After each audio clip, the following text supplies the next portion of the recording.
Ladies and gentlemen, once again, welcome to Roger's Kakasungura YouTube channel. This is the only platform where we tell you the reality. You take it or leave it. We call a spade, and we always hit the nail on the head. Ladies and gentlemen, I want to thank those people who really supported us in building a house for the needy family. Tumekuwa tukijenga nyumba and I want to thank people who've sent their cash a few minutes ago at around 8:12 p.m. And may God bless you. I have received 5,000 from Christopher Zioka from the United States. I've also received 5,000 from Salome Gachui. May God bless you so much. We are raising around 40,000. So we already have 10,000. We're already raising something like 40,000 ahead of tomorrow's roofing. We are heading back there to that house. Tuifanyie roofing, tuweke mabati vizuri, tukipata milango tuweke vizuri, so that hiyo familia ianze kuishi mazingira ambayo yanapendeza kama wengine. Kama Mungu amekubariki, tafadhali. Kuna mtu hapa nje hana chakula. Kuna mtu hapa nje hana mahali pa kulala. Watu wanateseka hapa nje. Kama Mungu amekupatia nafasi vile mimi kaka amenipatia nafasi kwa hii platform, tushikane mikono. Mimi am your representative kwa ground. Send me there, I speak to those people, and tunaomba Mungu atusaidie turejeste hiki kikundi as an NGO so that we are able to reach bigger needs, kama kulipia watoto school fees, kama kuangalia mayatima, kujenga nyumba na mambo mengine mengi. So God bless you all ambao mmetusupport. Mungu azidi kuwabariki sana. You can send your contribution to 0700169444, 0700169444. Tusipige siasa peke yake na watu wanateseka pale nje. Back to the Kenyan politics. Ladies and gentlemen, nataka niseme hivi. Kuna watu wamekuwa wakitupigia kelele hapa nje wakati wa kampeni. Watu walituimbia nyimbo ambazo when you tell them this is wrong, wanasema sisi hatupangwingwi. Watu waliimba hapa na malori. Watu waliimba hapa nje, wakapiga nduru, wakaimba hatupangwingwi.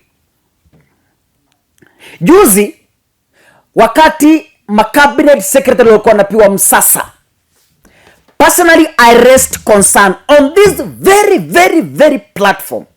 Nikasema the men and women who have been tasked to run the cabinet are not qualified. From what you see, they're not qualified. And it's coming to pass. And let me tell you, ladies and gentlemen, kuna mahali hatudanganywi.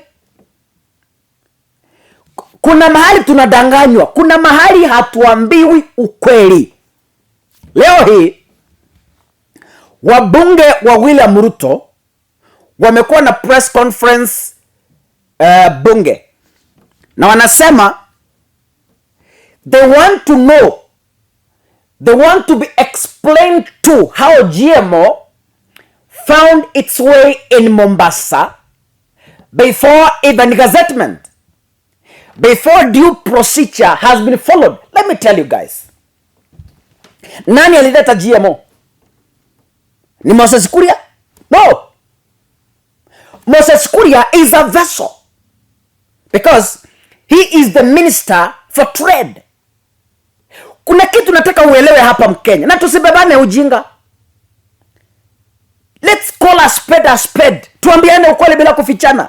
Moses Kuria is just a vessel. Moses Kuria delivers what he has been given to deliver. Ameambiwa wewe nendeni tuletee mahindi ya GMO, na ameleta kwa sababu ni biashara. It falls under his ministry. Unajua wacha niwaambie wa Kenya. You know, pale kijijini, when a neighbor ameshindwa kuconfront the neighbor wake, anaenda kwa watoto. ili kukuonyesha kwamba wewe ndio umemkosea. Wakati bwana amekosea bibi kwa nyumba, bibi anapeleka the anger kwa watoto. Wakati bibi amekosea bwana, bwana anapeleka anger kwa watoto. The same case, wakati kiongozi wa Kenya amekosea Wakenya wanapeleka hasira zao kwa watoto. Members of parliament early to UDA. It's not that they are fighting Moses Kuria. It's they cannot stand and face off the president. They cannot do that. Instead, they are now fighting Moses Kuria. When people have ganged up against Moses Kuria, it tells you it's not Moses Kuria. Moses Kuria takes orders. Wezi niambia kwamba, you can't tell me.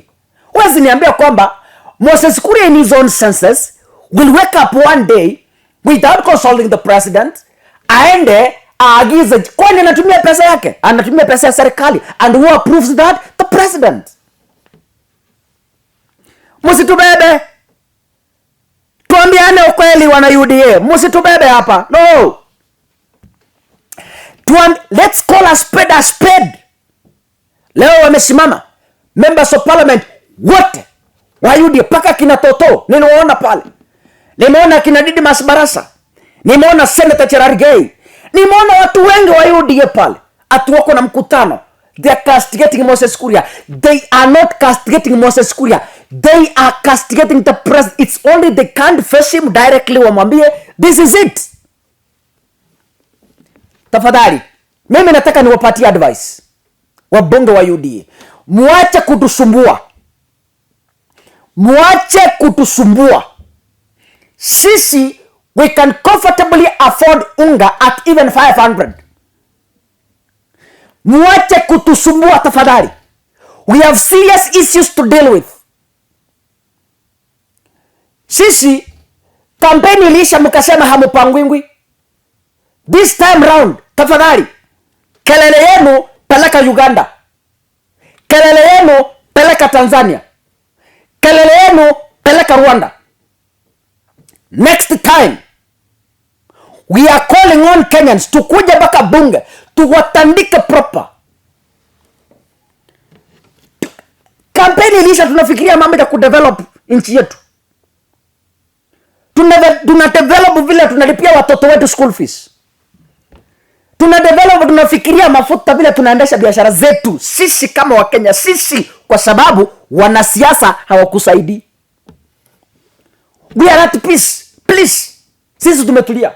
Mliona wakati wa kampeni Wakenya hatukupigana.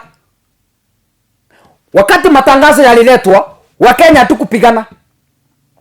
Wakati verdict ya koti ilipeanwa Wakenya hatukupigana. Kwa nini? Tumesema kwamba sisi wa Kenya we are at peace. Muone mupandishe unga ifike 1000.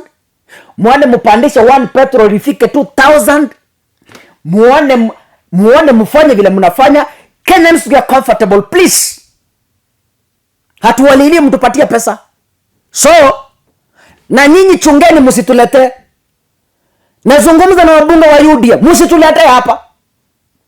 Wewe Didmas Barasa, wewe ndio ulikuwa wa kwanza kuimba kwamba haupangwingwi. Msitulete. Wakati tuliwaambia kwamba the cabinet yenye imechaguliwa is not qualified, mulipiga kelele bunge wakati wa kupitisha the recommendations. Muliimba. Pesa mlipewa mkakula. Msitulete nyinyi tafadhali. Tuheshimiane wa Kenya. Kenyans we are at peace. Hata hiyo mahindi nakuja GMO, kama corona haikutumaliza, kwani unafikiria GMO itatumaliza wa Kenya sisi? My friend, wa Kenya tumepitia shida, paka shida ile inaweza tumaliza sisi wa Kenya. Wacha niwaambie leo wabunge. Kama kuna shida inaweza tumaliza sisi, if there is something we can war of as Kenyans, it's only two things. Number 1, kukosa data bundles. Number 2, simu kuisha moto. Those are the only two things that can scare us Kenyans. Hii drama yenu ya GMO, pelekeni mahali mnapeleka. Tafadhali ndugu zanguni, tuheshimiane. Wakenya, we are at peace. Nothing formed against Kenyans that will prosper. Forget. Corona ilikuja, tulisimama imara. Tulitishiwa corona, tukasema tunakufa. I'm a journalist.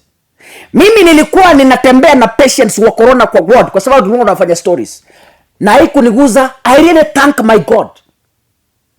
So, kama mnafikiria GMO itatutisha, ndugu, we are very sorry. Tuwaambie mapema. Na wacha niwaambie wana siasa. Let me tell you now for free. Hiyo GMO mnafikiria itakuja kumaliza wa Kenya, itamaliza familia zenu kwanza kabla itufikie. Mimi nawaambia, the Bible is very clear. If you believe in the Bible is very clear. Ule upanga unaotumia kumuua mwenzako is the same sword that will be used against you. Chungeni sana. Najua wabunge wengi ni maform 1. Wabunge wengi ni mafresha. Ndugu zanguni, chungeni because you have young families. Msipeleke laana kwa familia zenu. Wengi wenu hata hamjaoa. Tafadhalini, jua kwamba curses follow to the 4th generation. I'm now speaking like a pastor. Chungeni. Please. History will judge you harshly if you are not very careful. Nyinyi rukeni vile mnataka. Kuleni pesa vile mnataka. Pitisheni miswada vile mnataka. Nyanyaseni wa Kenya vile mnataka. Badilisheni katiba vile mnataka. Wa Kenya, we are not scared. But I'm telling you, ladies and gentlemen, history will judge you harshly. Members of parliament allied to UDA. Na siwafichi. Tuambiane ukweli sasa. Siwafichi. Sasa mnatulilia tufanye nini? Mnataka muelezwe na nani? Serikali ni yenu. Who do you want to explain? Mahindi yamekuja, serikali ni yenu. Sasa mnatuambia wa Kenya ati mnataka kuelezwa na nani? Who? Ama kaka mimi nikuje niwaeleze mahindi ilifikaje Mombasa na ni serikali imeleta. It's not a private investor. Sio Mkenya ameenda kaleta ikakuwa ni serikali imeleta. So, please, mnataka guys, stop fooling us. Please, stop fooling us. Ati muelezwe nini? Mnaelezwa nini? Yaani hao bunge akili yenu kubwa. Akili yenu yote mukasanyana mahali mulisanyana sijui mlitoka wapi. Ati mkakujia press conference mnataka kuelezwa mahindi ya GMO yamefikaje Mombasa na nani? It's your government. Wabunge wenye wanaweza kuulizwa waeleze ni waazimio kwa sababu they are not in government. Lakini sasa nyinyi tafadhali niwaambieni ndugu zanguni, opposition is full. Hatutaki recruits tafadhali. Nyinyi piganeni vita vya ndani kwa ndani. Nyinyi kuraneni ndani kwa ndani. Nyinyi mumunyana ndani kwa ndani. Tafadhali. Hapa opposition imejaa. Hatutaki. We do not want new recruits. It's full. Kama mumeamua kufanya opposition ndani ya serikali, fanyeni. Kama mumeamua hasola ikule hasola mwingine, nyinyi kulana. Who cares? Piganeni. Imbichiana. Fukuzaneni. Elezana. Serikali ni yenu. Sasa ati tueleze. Ndugu zanguni. Please. Excuse us. Hii drama mnatuletea hapa bunge leo. Cherargei has been tweeting 10 times a day kusupport serikali. Mafuta ikishuka 1 bob anapeleka siasa Twitter. Cherargei senator has been tweeting 40 times a day. Yeye ndiye anasimama ati anataka kuelezwa mahindi ya GMO ya the same way you have been tweeting, my friend. Wewe pigieni president simu muulize mahindi yamefikaje Mombasa. Sisi wa Kenya hatuna jibu. We have no answer. The same farmers who supported you are crying in Uasin Gishu, your own county. Jana wamekuwa na press conference. Wanasema they are being sabotaged. Watu wa kwenu Cherargei. Your people, you speak the same language. Those farmers were crying. Mogagula. Sasa mnataka kujifanya wazuri ati mnataka kurescue watu. Let me tell Kenyans. 2027. Hii mlichagua sasa, hakuna kitu mtafanya. Hii mlichagua, hao wabunge mlichagua, hao maseneta mlichagua. There's nothing you can do. But let me tell Kenyans. It's a tough lesson you are learning, guys. In 2027, you have a choice to change. That is the only way. Let's assume mlipiga kwa kutojua. Let's assume. Wakulima wa Rift Valley wanasema we have enough maize in store. Yaani tuna mahindi mengi mpaka yamepita ile mnataka. Kujeni nunua hii. Alafu ikiisha then muagize ile chache tabaki. Lakini sasa mnasema you are supporting farmers. Mahindi yana rot in galleries. Walikuwa wanapika nduru jana. Nyinyi mnasema kwamba you want to give farmers first priority. At the same time, mmekataa kununua mahindi ya farmers, mnaendea mahindi ya GMO. Ni nini iliwaroga? Anyway, hawa wacha ni wachezee clips za wabunge wa UDA msikie vile wanasema. Ndio hawa, sikia.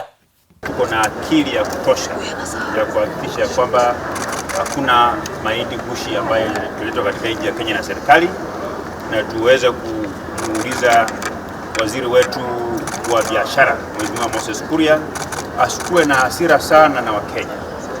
Tuna mahindi ya kutosha katika mashamba, katika store za wakulima wengi zaidi, na sheria inasema ya kwamba kwanza serikali ichukue yale mahindi yote, inunue yale mahindi yote, iweke katika strategic grain reserve, ndio kama haitoshi ndio watafute kununua mahindi nyingine. Na hiyo mahindi kama ni ya kununuliwa ili kuongezewa, lazima ikuwe mahindi ambayo ni mahindi ya sawasawa kutoka Uganda, kutoka Tanzania, si lazima ikuwe GMO. Jambo langu la mwisho ambalo ni la muhimu sana ni kwamba tulizunguka tukitafuta kura tukisema maneno ya guaranteed minimum returns, na vile kilimo ya miwa iliuawa kwa njia hii ya kuleta sukari ambayo ilikuwa gushi, ambayo ilikuwa na mercury. Na tumeona wale makateli pia wameanza kujipanga kuleta mahindi ambayo ni gushi, na kilimo ya mahindi Kenya itakufa. Na mimi nimuulize Mheshimiwa Waziri Kuria kwamba yeye si mbunge wa Katundu ile ya zamani tena, ni waziri, awache kutoa matamshi ambayo tunaita kwa kizungu reckless, because those are completely reckless statements that can only come from a person who is coming from a bar, not a person coming from a government minister. And what we want to tell the rest of the country that we are a responsible government. We are a government that will listen to the people, and the people of Kenya are saying no to importation of GMO, no to importation of maize, because we have enough maize in this country. And the millers should stop misadvising the Honorable Moses Kuria into believing that we don't have enough maize in this country. They are misadvising him because they want to lower the cost of a bag of maize for their profitability, because we know that the cost of maize production is very high, and that for a farmer to benefit, to break even, one bag should cost about 5,000 or 6,000 shillings. And what the millers are doing is to misadvise the minister that we have no maize in this country, so that they can bring in duty-free maize from countries that we are not sure whether is good maize, whether is GMO. We remember one day we had maize that had aflatoxin, that we are not sure whether those maize are the ones that caused the issues of cancer to escalate. And I want to tell the minister that at least we are more than 45 members of parliament. We speak on behalf of millions of farmers. We may be few, but the voices that are behind us, the prayers that are behind us, the wishes and the hope that the Kenyans put in us, those of us who are here and some who are not here, I'm sure we will go to mount a force that will ensure no GMO of maize will be imported in this country. And if Moses Kuria goes ahead to say that he has to bring those maize, we will invite millions of farmers in Nairobi. We will take farmers to his office so that he can now explain to him. And we will transport the maize from farms, from stores, and bring to him to his office. Maybe a lady in this season. On the GMO issue, we don't need to rush until we have proper laws, policies, rules and regulations to govern the use and importation of GMOs into the country, including but not limited to agricultural products. As Parliament, we are ready to provide necessary support on the issue of GMO debate in the country with necessary consultation, with including stakeholders but not limited to members of Parliament. In conclusion, the committees of agriculture, trade and industry and cooperatives in Parliament should immediately summon the CS of Trade, Honorable Moses Kuria, and CS Agriculture, Honorable Mithika Linturi on the matter. Furthermore, the ministry should cease the issuance of gazette notice to allow importation of 10 million duty-free bags or any other amount of maize into the country. We also demand the government to open National Cereals and Produce Board and strategic grain reserves and mop up the entire maize harvest of this year before allowing importation of any amount of maize.